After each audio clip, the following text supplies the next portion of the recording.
I had just tasted a bit of caviar that had fallen on the floor and surprisingly discovered this $1 million delicacy tasted worse than shit. From that moment, I understood the truth about the adult world.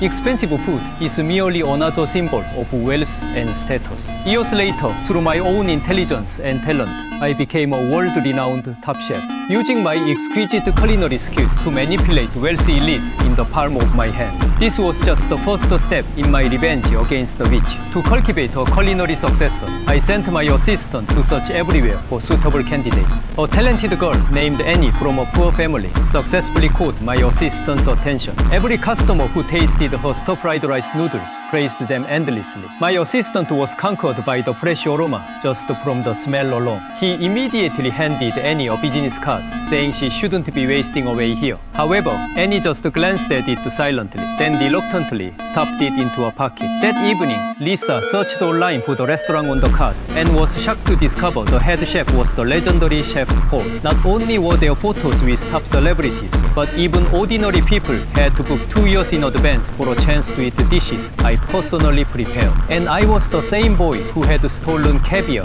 years ago. The next day, Lisa came to her stall as usual to prepare her noodles, only to see my assistant waiting in a Ferrari for her to get in. Having been poor for half her life, she decided to give it a try. Annie was like an ugly duckling who'd never seen the world, instantly speechless at the sight of this upscale restaurant. The assistant brought her to a premium kitchen where all the stoves used hydrogen fuel, with over a dozen knives of various sizes prepared. Their blaze so clean they could serve as mirrors. But just as she was immersed in it all, วางลงเดี๋ยวนี้